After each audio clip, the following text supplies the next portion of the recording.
গত কয়েক মাস আগে চট্টগ্রাম বন্দরের টার্মিনাল পরিচালনার জন্য বিদেশি কোম্পানির সাথে চুক্তির কাজ শুরু হলে এইটাকে বন্দর বিক্রি হিসেবে আখ্যা দেওয়া হয়। সারা দেশে এমনভাবে আলোচনা উঠে যে এই বন্দরে বিদেশি কোম্পানির আগমন মানে আসলে দেশের সার্বভৌমত্বের উপর হুমকি। বন্দরে বিদেশি কোম্পানির আগমন ঠেকাতে জায়গায় জায়গায় মিছিল হয়, বিভিন্ন রাজনৈতিক দল তাদের বক্তব্য পেশ করে এবং সরকার সেই আলোচনা স্থগিত করতে বাধ্য হয়। কিন্তু কয়েক মাস পরেই বলা যায় এক প্রকার গোপনীয়তার ভিত্তিতেই চট্টগ্রাম বন্দরে বিদেশি কোম্পানির আগমনের ব্যাপারটা নিশ্চিত করে ফেলা হয়। তড়িঘড়ি করে বিদেশি কোম্পানির সাথে চুক্তিটা এমন দিনে করা হয় যেদিন শেখ হাসিনার ফাঁসির রায় হচ্ছিল, সারা দেশের মানুষজন সেই রায়ের দিকে তাকিয়েছিল। আবার ওই একই দিনে ধানমন্ডি 32-এও গন্ডগোল হচ্ছিল, মানুষের নজর ওই দিকেও ছিল।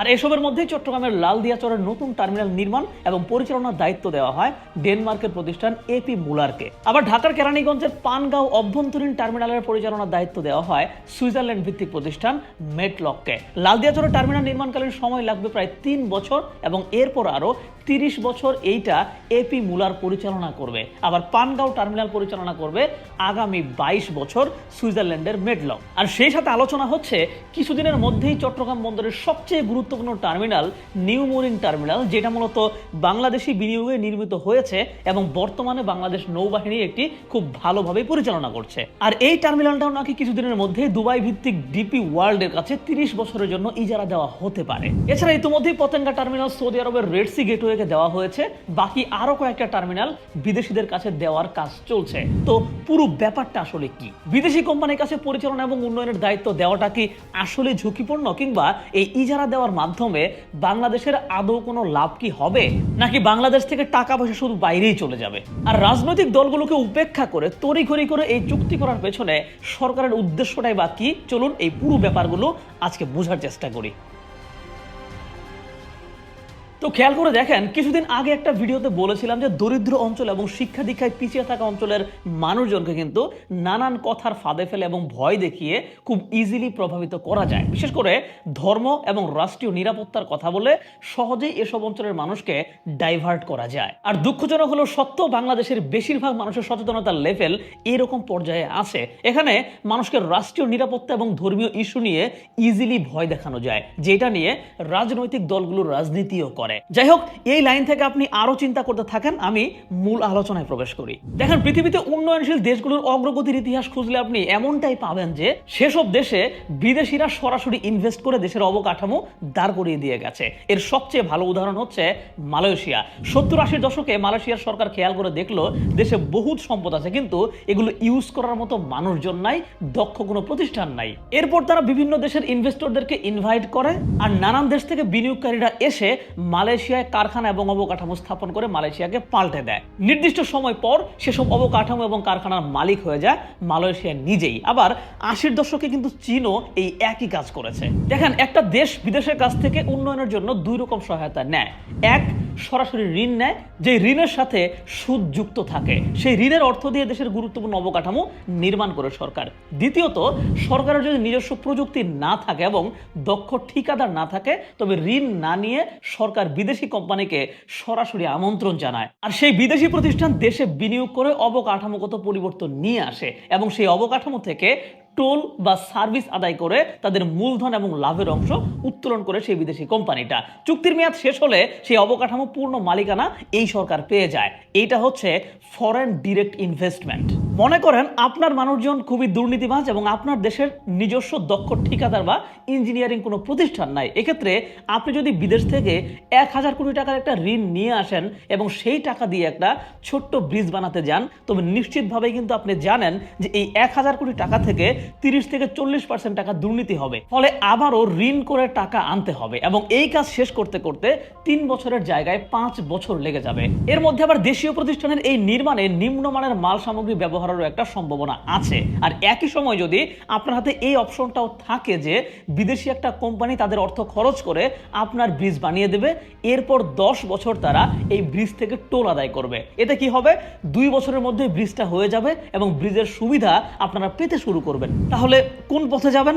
আপনি হয়তো ভাবতেছেন যে বিদেশিরা বানায় দিলে তো টোল উঠাবে, সরকার উঠাবে না। একদম ভুল চিন্তা। সরকার যেই পরিমাণ টাকা ঋণ নিয়ে ব্রিজটা বানাবে সেই টাকা পরিশোধ করার জন্য সে নিজেও টুল উঠাবে। পদ্মা সেতু, এক্সপ্রেসওয়ে সহ নানান ব্রিজ এবং রাস্তায় কিন্তু আমরা নিয়মিত টোল প্রদান করি। পার্থক্য হচ্ছে বিদেশি প্রতিষ্ঠান হয়তো স্বচ্ছতার সাথে খরচ করবে 800 কোটি টাকা আর লাভ সহ তারা টোল উঠাবে 1500 কোটি টাকা, আর সরকার ঋণ নিতে গেলে দুর্নীতির কবলে পড়ে কয়েক ধাপে বাজেট বৃদ্ধি করে সেই ঋণই করবে কিন্তু 1500 কোটি টাকা, সেইটা সুদে আসলে বেড়ে যাবে। ফলে জনগণের কাছ থেকে টোল উঠাতে হবে কমপক্ষে 2000 কোটি টাকা পরিমাণ। বাংলাদেশে এই সবই ঘটে, তাই একবার ভাবেন এবার লাভজনক কোনটা। 2010 সাল থেকে 2024 সাল পর্যন্ত দেশে বড় বড় অনেকগুলো প্রজেক্ট হয়েছে।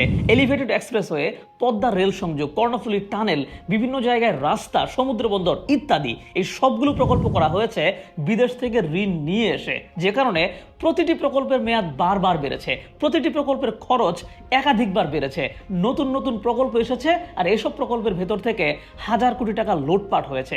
দিন শেষে উন্নয়নটা চোখে পড়তেছে, কিন্তু দেশের ঋণ গিয়ে ঠেকেছে 100 বিলিয়নের উপরে, যে ঋণ পরিশোধ করতে গিয়ে দেশের রিজার্ভ ফাঁকা হয়ে গিয়েছে। মানে ঋণ হিসেবে দেশে প্রচুর টাকা প্রবেশ করলেও বিদেশি বিনিয়োগ হিসেবে কিন্তু খুব একটা টাকা বাংলাদেশে ঢুকে নাই। 2024 সালের শেষ নাগাদ দেশের টোটাল বিদেশি বিনিয়োগ ছিল মাত্র 18 বিলিয়ন ডলারের মতো, যেটা দেশের মোট জিডিপির মাত্র 4%। কিন্তু দক্ষিণ এশিয়ার দেশগুলোতেই বিদেশি বিনিয়োগের শতকরা হার গড়ে দেশগুলোর জিডিপির প্রায় 13%-এরও বেশি।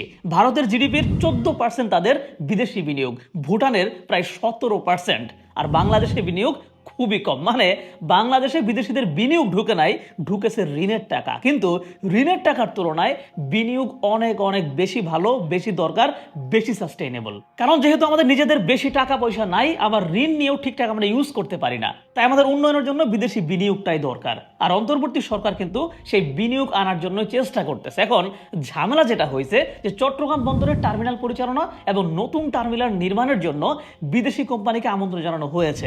শুধু চট্টগ্রাম না, ঢাকার নিকটে পানগাঁও টার্মিনালেও বিদেশি কোম্পানিকে আনা হচ্ছে। এই ব্যাপারগুলো আসলে কি? দেখেন, পৃথিবীব্যাপী থার্ড পার্টির মাধ্যমে কোনো গুরুত্বপূর্ণ স্থাপনা পরিচালনার ইতিহাস কিন্তু নতুন না।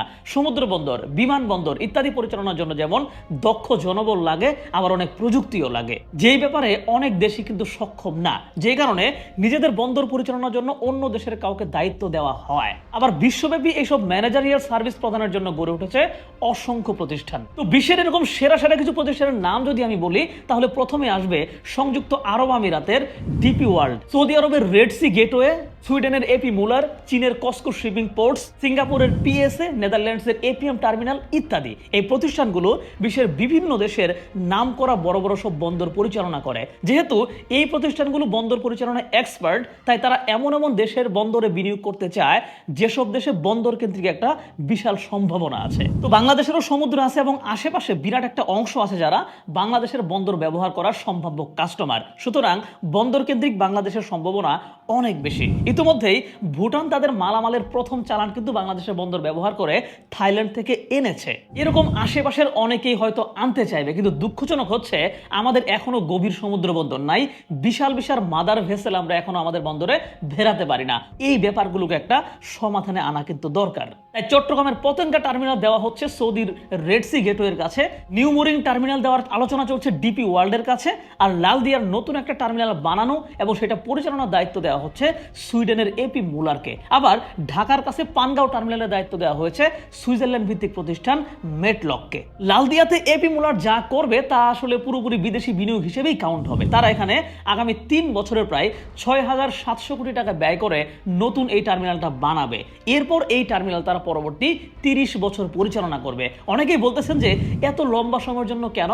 কারণ পরিচালনা শুরুর পর তাদের মূলধন উঠিয়ে লাভও করতে হবে। কন্টেইনার হ্যান্ডেলিং থেকে তারা পুরো লাভের অংশটা নিয়ে গেলে তাদের লাভ উঠতে হয়তো আরো কম সময় লাগতো, কিন্তু পরিচালনার সময় থেকেই লাভের একটা অংশ বাংলাদেশ সরকারের সাথে তারা শেয়ার করবে। মানে যদি এমন হইতো যে টার্মিনাল আমরাই বানাইছি, তাহলে পরিচালনার জন্য আমরা অন্য কাউকে দায়িত্ব দিয়ে তাদের মূলধন উঠানোর কিছু থাকতো না। তারা প্রতিটি কন্টেইনার থেকে যে টাকা পেত তার একটা অংশ আমাদের সাথে শুধু শেয়ার করতো, আর বাকিটা তাদের পরিচালনার ব্যয় হিসেবে নিয়ে যেত। কিন্তু টার্মিনাল যেহেতু আমরা বানাচ্ছি না, ওরাই বানাচ্ছে, তাই মূলধন উঠানো প্লাস লাভ দুইটাই তাদেরকে করতে হবে। আর এই কারণেই একটা লম্বা সময়ের জন্য চুক্তি করা হয়েছে। আবার কথা হচ্ছে আমাদের তো টার্মিনাল পরিচালনার মতো দক্ষ প্রতিষ্ঠান নাই, সো টার্মিনাল বানায় তারা যদি ফুল ফোর্সে তাদের লাভ উঠায় নিয়ে চলে যায়, তো সেই বন্দর পরিচালনা পরবর্তীতে কে করবে?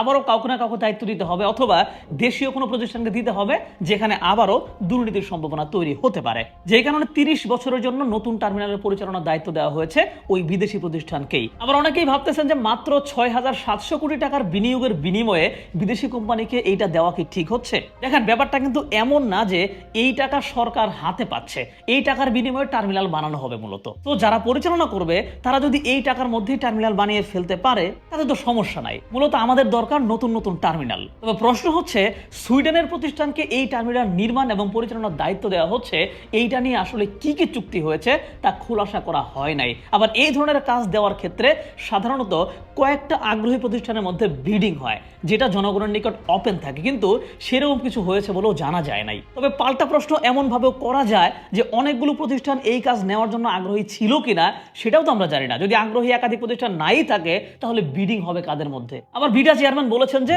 চুক্তির নিয়ম মেনেই কিছু কিছু বিষয় অপ্রকাশিত রাখা হয়েছে। যাই হোক, তারপরেও কিছু প্রশ্ন থেকেই যায় যে গোপনীয়তার মধ্যে অন্য কোনো উদ্দেশ্য আছে কিনা। আবার ঢাকার কেরানীগঞ্জের যে পানগাঁও টার্মিনাল, এইটা প্রায় 156 কোটি টাকা ব্যয় করে বানানো হয়েছিল। উদ্দেশ্য ছিল ঢাকার প্রতিষ্ঠানগুলোর মালামাল এই টার্মিনালের মাধ্যমে নদীপথে চট্টগ্রামে পাঠানো এবং বাংলাদেশের জন্য আমদানিকৃত পণ্যবাহী কন্টেইনার, যেগুলো মূলত ঢাকা বা দেশের উত্তর পশ্চিম অংশে যাবে, সেসব জাহাজ এই টার্মিনালে এনে খালাস করে তা পাঠানো। কিন্তু বিগত 10 বছরেও এইটা সচল করা যায় নাই। এতদিনে এইটা থেকে লোকসান হয়েছে প্রায় 164 কোটি টাকা। আর এই পানগাঁও টার্মিনালের দায়িত্বটাই দেওয়া হয়েছে সুইজারল্যান্ডের মেটলক প্রতিষ্ঠানকে 22 বছরের জন্য। চুক্তিমতে টার্মিনাল অ্যাক্টিভ করতে মেটলক $4 কোটি বিনিয়োগ করবে এখানে। এরপর সরকারকে প্রতি বছর 1,10,00,000 টাকা ফি দেবে। আবার এর পাশাপাশি প্রতি কন্টেইনার থেকে 250 টাকা করে মাসুলও পাবে সরকার। মানে যেখানে প্রতি বছর এই টার্মিনাল থেকে লোকসান হতো, সেখানে চুক্তির পর থেকেই সরকারের অর্থ পাওয়ার পথ কিন্তু চালু হয়ে যাচ্ছে। কিন্তু এই জায়গাতেও কিছু মানুষ নানান ইস্যু সামনে এনে বিরোধিতা করতেছে। শুনেন, এইবার কিছু ক্লিয়ার কাট কথা বলি। বন্দর সহ দেশের গুরুত্বপূর্ণ স্থাপনার পরিচালনার দায়িত্ব বিদেশি দক্ষ প্রতিষ্ঠানের হাতে দিয়ে দিলে সেটা কোনোভাবে খারাপ কিছু না। দেখেন, আমাদের বন্দরগুলোতে আসলে এমন কিছুই নাই যে এখান থেকে জাহাজ ভরে ভরে বিদেশিরা তার দেশে নিয়ে চলে যাবে। ভারতের প্রায় 10 থেকে 15টি বন্দরের টার্মিনাল ডিপি ওয়ার্ল্ড পরিচালনা করে, এপিএস পরিচালনা করে। মালয়েশিয়ার কিছু টার্মিনালও পরিচালনা করে বিদেশি অপারেটররা। আমি যদি প্রতিষ্ঠানের নাম ধরে ধরে বলি, ডিপি ওয়ার্ল্ড বিশ্বের বিভিন্ন দেশের প্রায় 78টা টার্মিনাল পরিচালনা করে। এপিএম টার্মিনাল প্রায় 60টিরও বেশি টার্মিনাল পরিচালনা করে বিশ্বব্যাপী। মেটলগের উপস্থিতি আছে বিশ্বের প্রায় 80টিরও বেশি দেশে। আবার এপি মুলার বিশ্বের প্রায় টপ 20 টার্মিনালের মধ্যে 10টাই পরিচালনা করে। তার মানে এক দেশের বন্দর বা টার্মিনাল অন্য দেশের প্রতিষ্ঠান পরিচালনা করবে, এইটা খুব স্বাভাবিক একটা ব্যাপার। এইখানে দেশ বিক্রির কিছু নাই, বরং এখান থেকে দেশের অনেক কিছু পাওয়ার আছে। তো শেষের দিকে আরো কয়েকটা কথাবার্তা বলি। দেখেন, বাংলাদেশে এখনো বন্দর কেন্দ্রিক এবং সমুদ্র কেন্দ্রিক অনেক স্থাপনা এবং প্রযুক্তি দরকার। আমাদের গভীর সমুদ্র বন্দর দরকার, নতুন নতুন ইকোনমিক জোন দরকার, পর্যটনদের জন্য আলাদা করে এরিয়া গঠন করা দরকার। এই সব কিছুর জন্য বিদেশ থেকে ঋণ না এনে হয় নিজস্ব অর্থায়নে বিদেশিদের প্রতিষ্ঠানের মাধ্যমে কাজ করিয়ে ফেলতে হবে, অথবা বিদেশি প্রতিষ্ঠানের সরাসরি বিনিয়োগে এসব করতে হবে। মনে করেন একই বন্দরের 2টা টার্মিনালের একটা বিদেশি প্রতিষ্ঠান চালাচ্ছে আর একটা দেশি, তখন বিজনেস টিকিয়ে রাখতে কিন্তু ওই দেশি প্রতিষ্ঠানটাও সেবার মান বৃদ্ধি করতে বাধ্য হবে। আবার এক পক্ষ আন্দোলন করতেছে যে বিদেশি প্রতিষ্ঠানের হাতে গেলে এই বন্দরের দেশি যারা চাকরি বাকরি করতেছে তাদের চাকরি বাকরি থাকবে না। আমার সহজ উপলব্ধি হচ্ছে, যারা যারা দক্ষতা শো করতে পারবে তাদের চাকরি থাকবে। আর ছোটখাটো কাজ করার জন্য যেসব শ্রমিক দরকার, এগুলো কিন্তু কোম্পানিগুলো বাইরে থেকে আনবে না, কারণ তাতে খরচ বেশি পড়ে যাবে। তারা মূলত ইঞ্জিনিয়ার বা প্রযুক্তি সংক্রান্ত জিনিসপাতি কেবল নিয়ে আসবে। সেক্ষেত্রে গণহারে সবার চাকরি চলে যাওয়ার সম্ভাবনাও খুব একটা নাই। বরং নতুন করে যে সমস্ত টার্মিনাল বানানো হবে সেখানে নতুন কাজের সুযোগ তৈরি হবে। আবার আরেক পক্ষ বলতেছেন, এই সরকারের অল্প মেয়াদের মধ্যে এরকম সিদ্ধান্ত নেওয়া কি ঠিক হচ্ছে?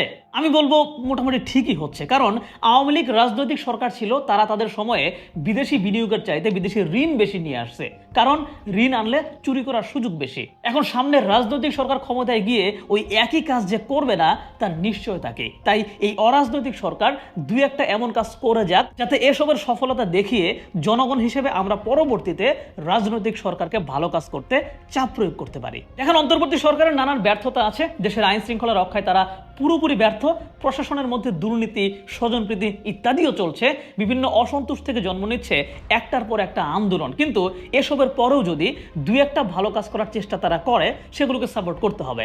রাজনৈতিক কারণে শুধু বিরোধিতার খাতিরে বিরোধিতা করার ব্যাপারটা বাদ দিতে হবে। এখন দেখা যাক সামনে কি হয়। যেহেতু নির্দিষ্ট একটা দেশকেই সব টার্মিনাল দেওয়া হচ্ছে না, অনেকগুলো দেশের মধ্যে ব্যালেন্স করা হচ্ছে, এইটা কিন্তু একটা ভালো দিক।